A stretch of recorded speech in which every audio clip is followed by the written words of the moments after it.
Ladies and gentlemen, I feel so excited today. Now, you wonder why is he excited? It's my birthday, oh. But there are certain persons that you have on set. You just know that today is going to be a good day. One of those days, You know what I'm saying, ladies and gentlemen? You know him a lot. He's good in what he does. He has been here for as long as I've existed. When it comes to his crafts, when it comes to his creativity, when it comes to everything concerning this man is absolute, ladies and gentlemen. Ma talk more. Permit me to introduce to you, ladies and gentlemen, Bobby Rack is here. I don't want to talk too much. I know it like that. Oh, man, good to have you, Bobby. You don't finish us already. It's a pleasure. Yeah, it's been a while. Like I know they find me to bring me for this since. I talked to my coach. She was like, "I better bring Bobby and come. Men can talk. You don't do too much. What's up?" No, but you've been doing a whole lot, And I was Eastern Showcase. That's the idea. Yeah. Okay. What if they recite like national anthem? You are welcome. Press can be a little too, but then let's bring you back. Thank you. Welcome. I hear you're a man of creativity. It flow, it pour. I'm good. Take us. Let's talk about you first. A little background story of who we have here and why this particular elements, definition that we've heard so much about you, the man of creativity, everything that you embody. Take us through that route. Okay. My name is Kingsley Bobby Oke Ejowo. I am from River State, born, bred, and buttered in Port Harcourt City. I'm a filmmaker, cinematographer, film editor, and part-time superhero. That's pretty much there is to know about him. Yeah. And we know that there are so many more things about you. But let me start from the very last thing you said. Part-time superhero. What makes you a part-time superhero? I mean, why not full-time? But what makes you a superhero? In fact, why is it part-time? You get what I mean. Well, when I was young, I wanted to grow up, be strong, have superpowers, save people, do amazing things. Okay. But then I grew up and realized there are limits to a man's power. That's why I'm part-time, because I can't do everything. You're being very realistic and honest with yourself. Yeah. When we were equally growing up, me, I said it. I want to grow up helping the needy. Yeah. I won't say I'm now the needy today, but then again, our economy has done that to us. Exactly. So you saying you needed to, grow up helping people save. Are you the one who now needs to be saved? No, not really. I'm still in the helping business. How are you going about all of that? Let me put it this way. I like to indulge in charity from my own little space. What I do is I reach out on behalf of people. I don't have a charitable organization. No. I just use my platforms, reach out on behalf of people who need help once in a while, not every time. It's not like it's a profession. Once in a while you get to meet people who need help. And I just use my platform to help them. That's it. How does that inspire you? I'm a storyteller. And when you tell stories, every storyteller has a purpose and aim. For me, I like to help make the world a better place. And stories like this inspire me.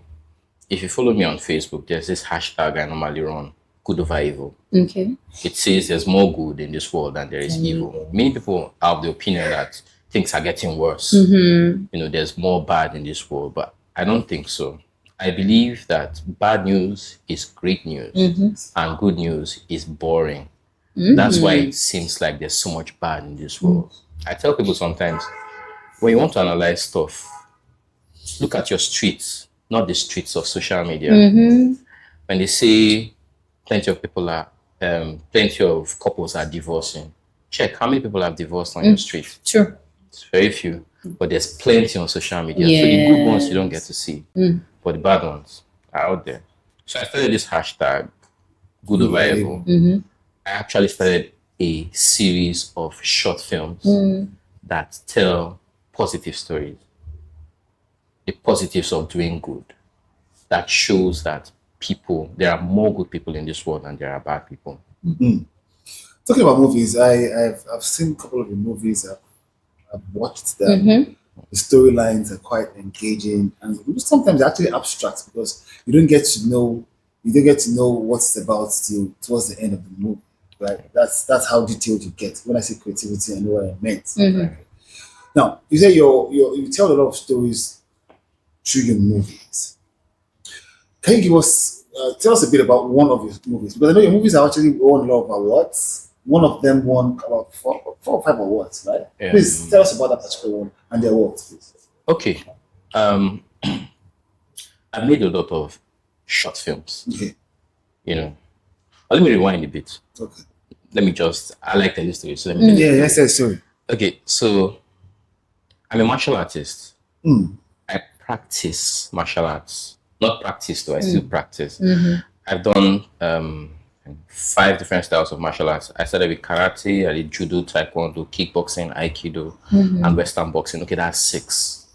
So my rendezvous with my introduction to Nollywood, I entered as a fight choreographer.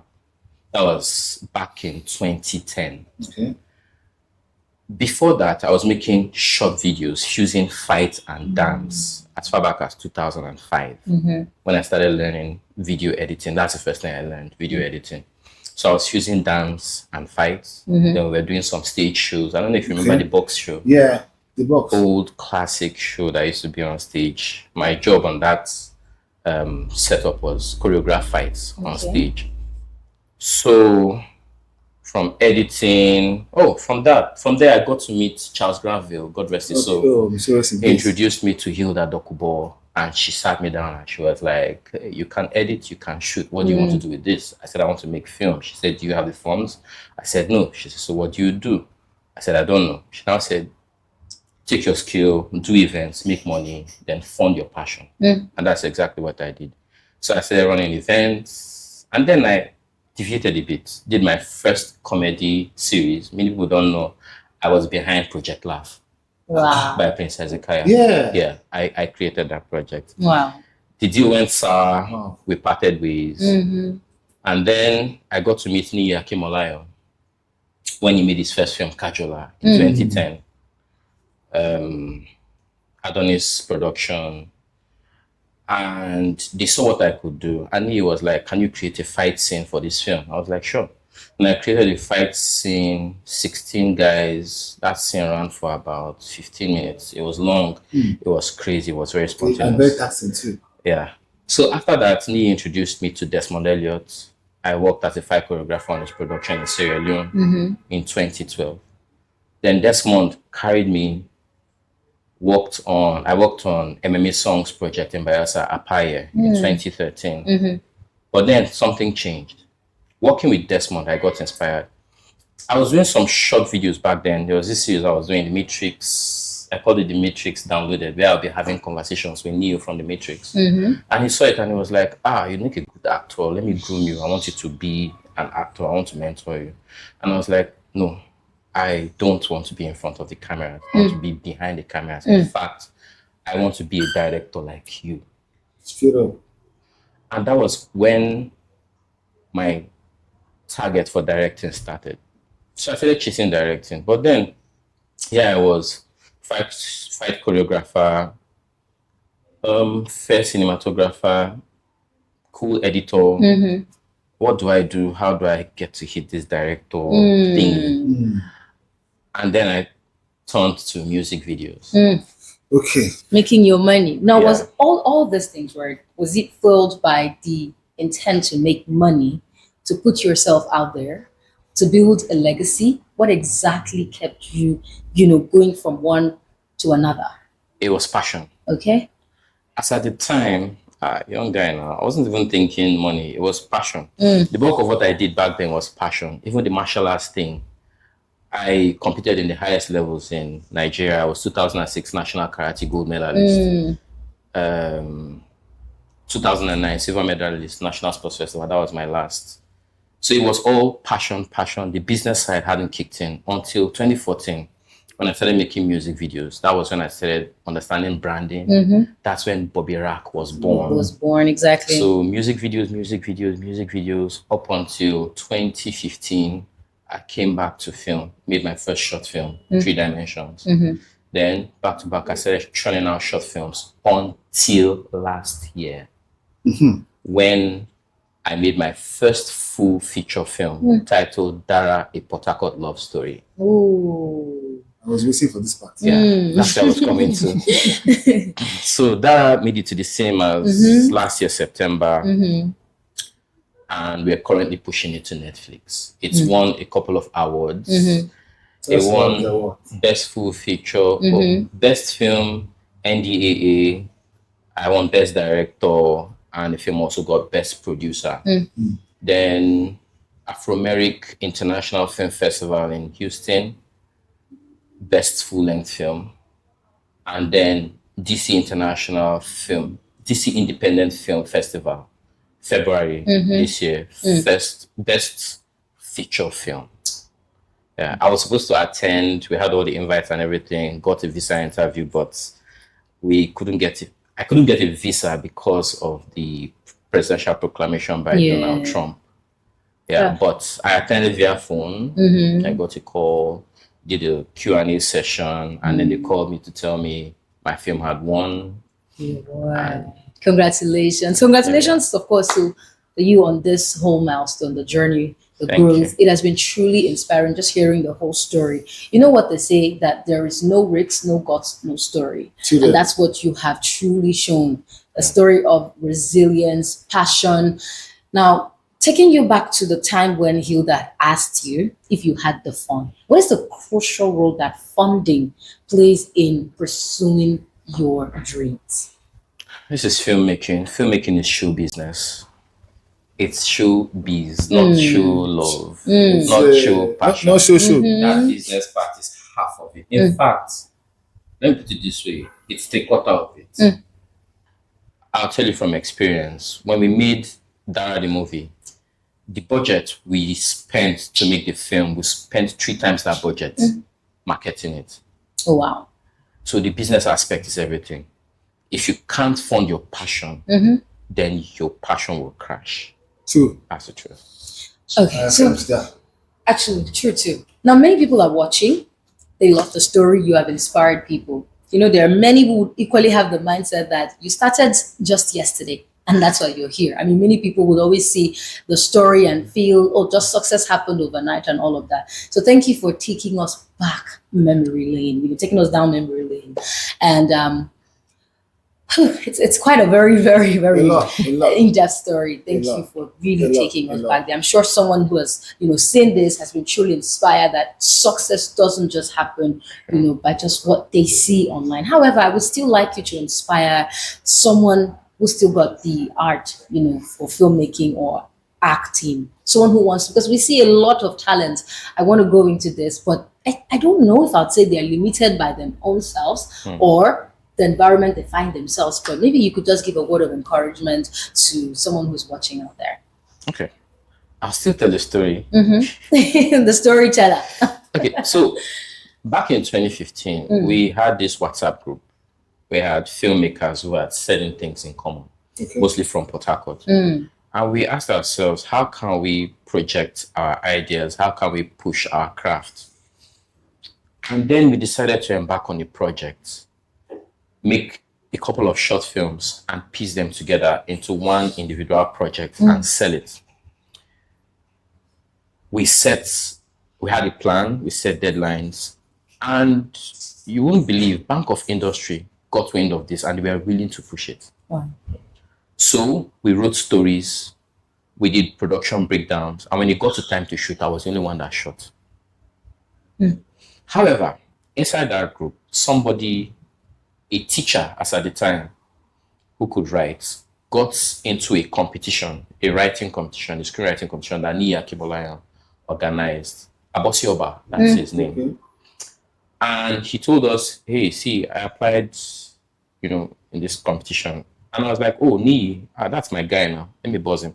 I told Nii, How far? I have this guy. He's on this competition. He was like, interesting. Port Harcourt people. There's something about you people. Mm. You know.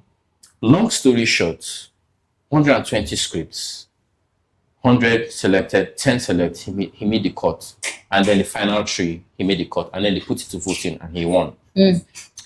And he reached out to creatives and said he wanted to bring the film to life.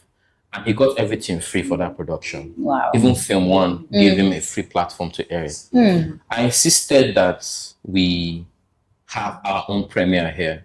So while it was screening in Lagos, I had the premiere screen in Port Harcourt. Film at Port Harcourt Film Village gave us a venue, and we used it. And that was when I felt, this is nice. We screened it alongside other short films. I was like, this is really cool. You know, have people see short films together.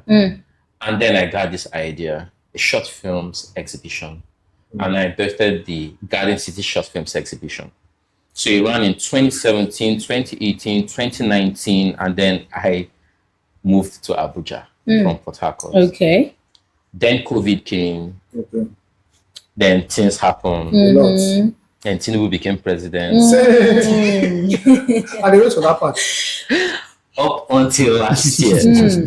Last year, I now said, no, I can't let this idea die. And so I brought back the Garden City Short Films exhibition and hosted it on my birthday, November 21st, at the Lekpe State Basketball Court, and it was grand. So, Now, the theme of that exhibition was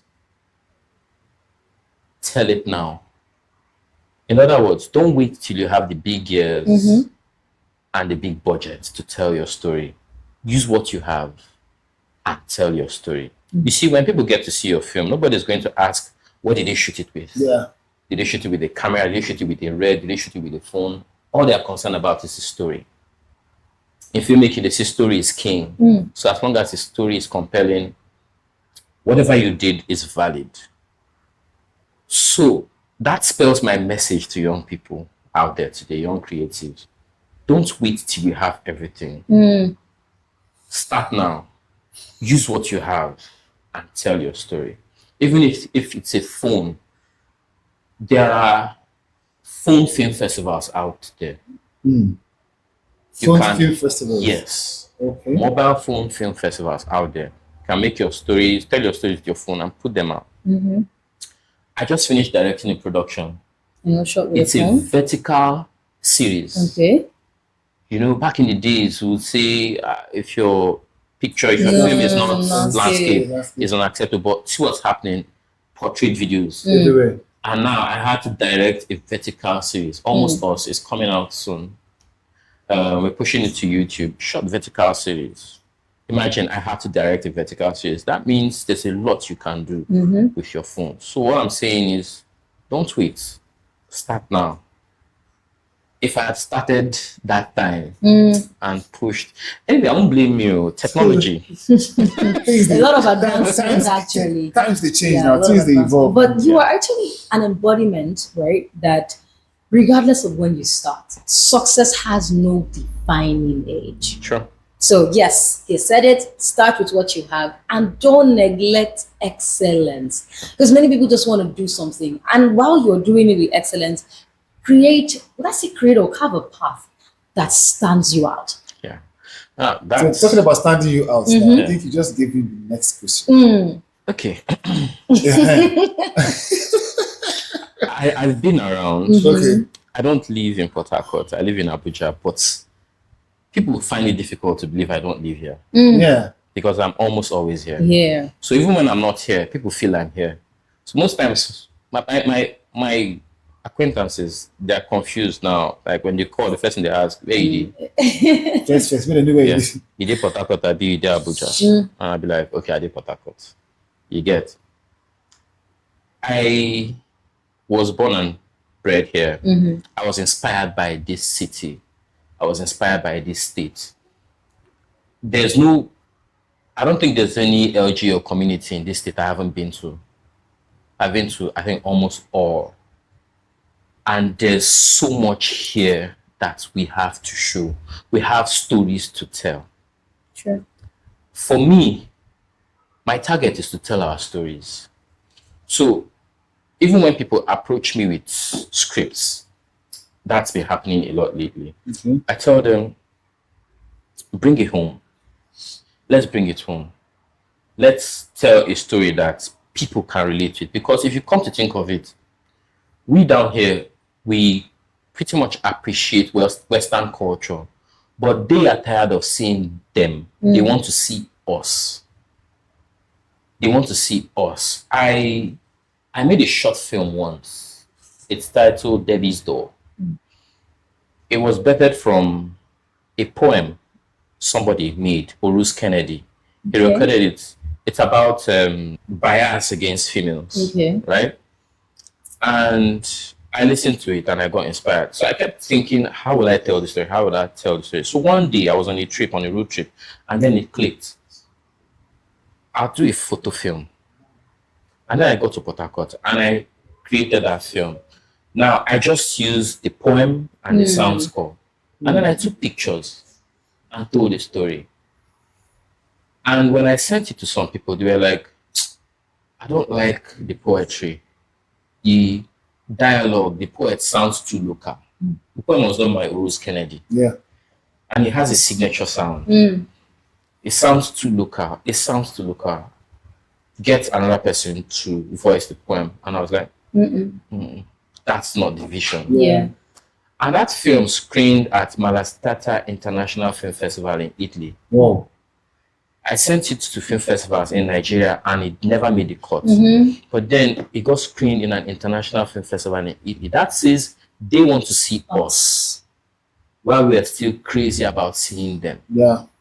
So we are a problem. We're limiting our own story. It's not really a problem. I think it's just how it is. For instance, I live in Abuja, and whenever I get to Abuja, I see the mountains and I'm like, oh my God, it's awesome. And when they come down here and they see our mangrove swamps, they are blown away. Exactly. To us, it's regular. It's nothing. It's just there.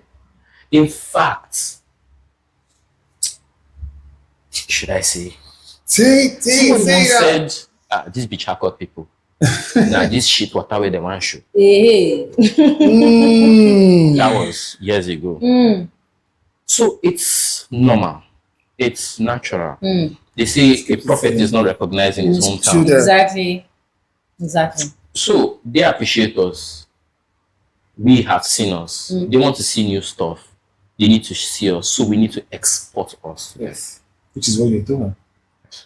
Congratulations once again and well done on how you. Okay, talking about Thank you. the movie and investment. You know, you said you can start by using what you have, right? Yeah. Yeah, about that. Now you've been doing a lot of short films, a lot. The last year's outstanding, the awards significant.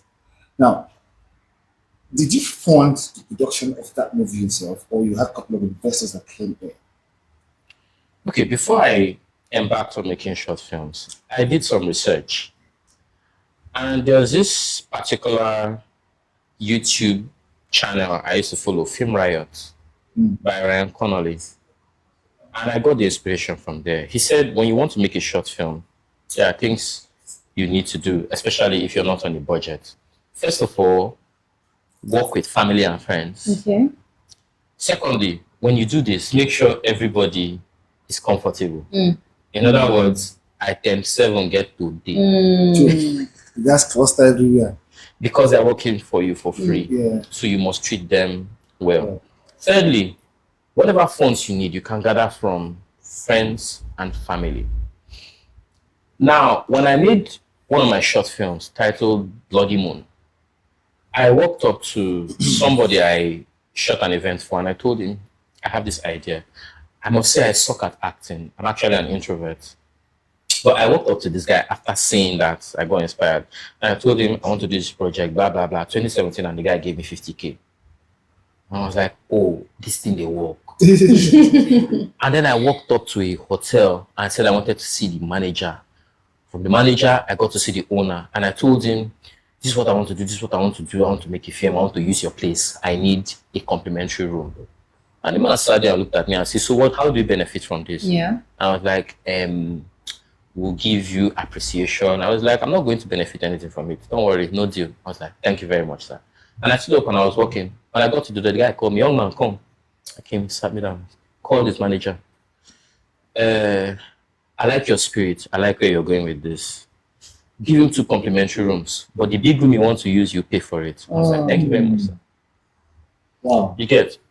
Then 2 years ago, I saw a story on Facebook that a young lady wrote about a young girl who entered menopause when she was 27 years old. A young virgin who went into menopause when she was 27 years old. Wow. And it intrigued me, and I reached out to her and I said, I'd love to bring this your story to screen. And she was like, who are you now?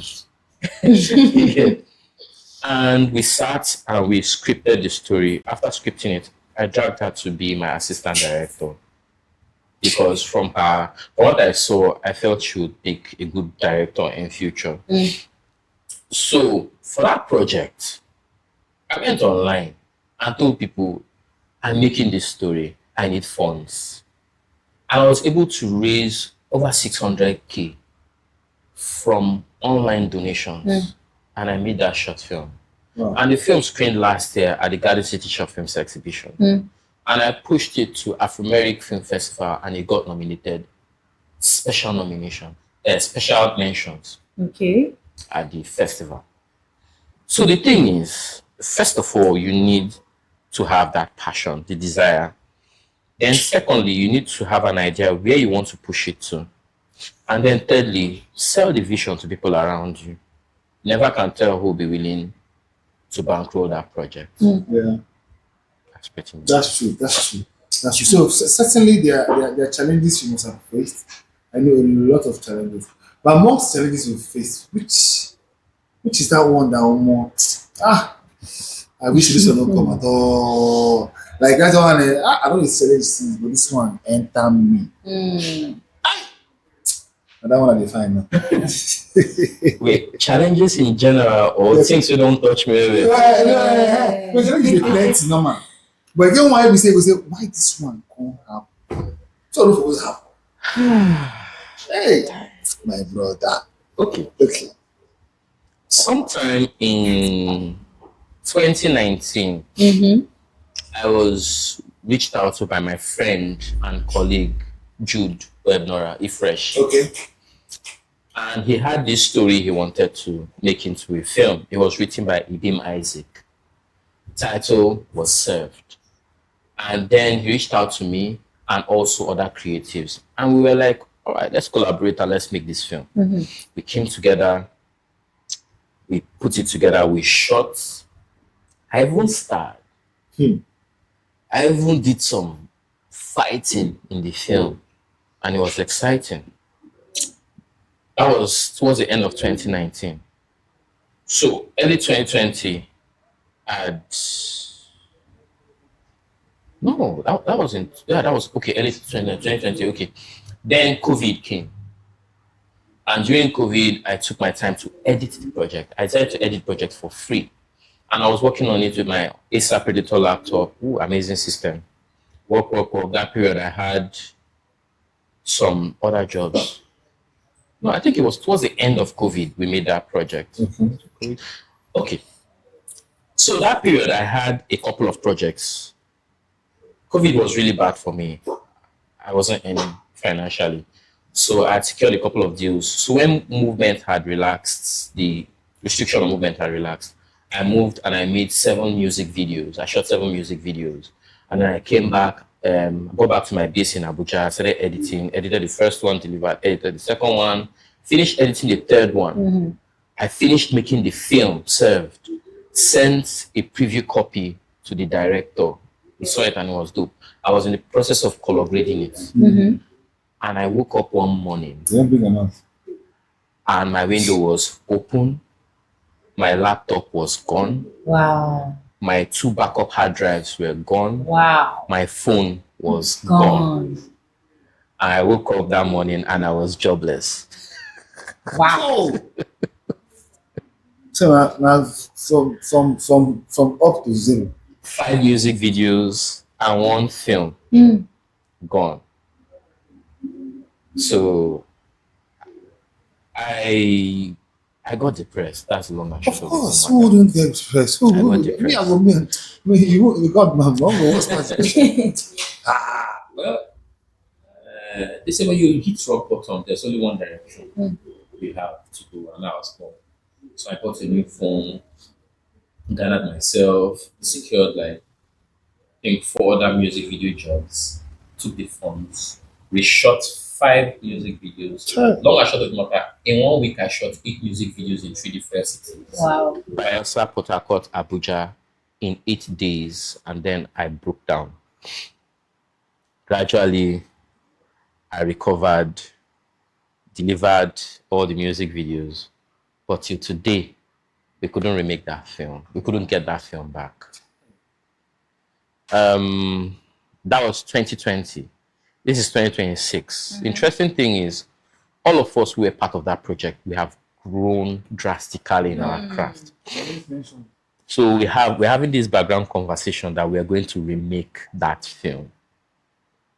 So this story will continue when we make the film. Yeah, of course. Like, we can't wait. I Of know. course, you know that there is And no. now you have more experience. Yes, you have a lot, exactly. so it's going to be doper. Yeah, so I told Jude, whenever you're ready, just hit me about something. Yeah. This is an apex too. You see, real good. You know, situations actually shape people differently. Like I said before, there is no man with a success story that never faced their own challenges. And it is, like you said, when you hit the rock bottom, you go up. So that's it. What lessons did you extract from that situation? From the way you handled, the incident, falling into depression, overcoming it, and also recovering the losses and being where you are today? What valuable lessons? What did you even extract from the situation? For me, one thing, whatever you don't have control over, don't worry about it. If you know they're your hand, no sweat yourself. At a point, there's this other line I usually post once in a while. I say, no matter how bad things get, understand that it can get worse. Because while I was busy worrying, this was actually what snapped me out of my depression. I was outside with my son. He was playing around me, and I got carried away in thoughts. And next thing I heard was sound of brakes on the road. And then I saw a bike, and I saw my boy in front of the bike. How he got there, I couldn't remember. I was off. So I ran, picked him up, and I tapped myself and said, guy, it's time to snap out of this. So no matter how bad things get, just do what you can. Just do what you can. So, man, this is a whole lot. One more you to laptop Ross. Now I never still recover for that. Only for you go spoil and this very short down. Not this laptop. Thank God you had Boy, people that's who worked a with you lot. who were understanding. Exactly. One of the clients I made a music video for actually paid me some money to complete her videos. Yeah, paid me some extra money to complete her videos. She understood. Not all understand though. That one was just there. God just sends that one to just. But I'm sure others will be like, "Ah, I my video." I know how clients can be. All of them were understanding, funny enough. Try you go back more. When God do your kiss. I mean, you showed them this part of you that I am not here to rip you in business. So that's why they could trust, and understood your story and just give you that, shared in the whole Yeah, situation. who live this English? See, some people, if you like, let them trust your passion.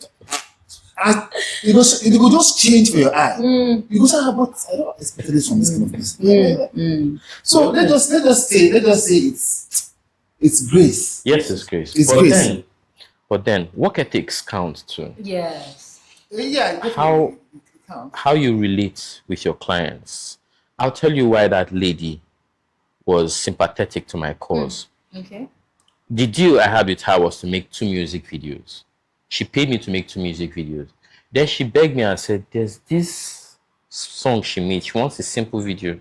Can we just make it 3? And I was like, no problem. So 3 of those videos were hers. Something just came to The mind. other one came in as good. Yeah. Yes. We talk about charging your worth for the kind of jobs that you do. And it is so common that in today's world, people would like to do strictly the job that they were contracted for. You get to see it in your own industry. I experience it in mine, likewise, pressure as well. Sometimes we're even in that position because we don't want people to go over boundaries and then we just let me serve here and then go. But from your stories, I think that you have changed that narrative that you can still give service for what you were paid for and still bring that personality into it and it creates excellence. Well, yeah. Like I said, this is show business. Now, when you do business, you don't just trade money. You trade favors. Okay? There are people who walk up to you or let me use myself. There are people who walk up to me and say, I want to do this project. And I'm like, this is my fee. And they'll be like, I can't afford. I'm like, okay, what can you afford? And then they'll say, this is what I can afford. And I'll be like, probably most times I just take my time and study the person. Then look for other ways I can benefit from that person. Yes, other things I can benefit. For some, when I was making music videos, I'll say, this person has a wide reach. Person has lots of followers. If I make this video for this person, I'll get more visibility.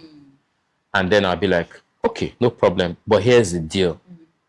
Whatever you do, you tag my brand, and then we'll have an agreement. Most times, it's a gentleman's agreement, but not anymore, Sha. So even those goodwill, I like to pen them down because this is experiences. Yes, this is showbiz. I'll give you an instance. In 2015, I made a music video for Bokwai the Aquarian. Okay. Oh My Baby. That's one of those projects that I looked at and said, this will give me more visibility. Yeah. Because then he was popular with the whole show me how to fish brand.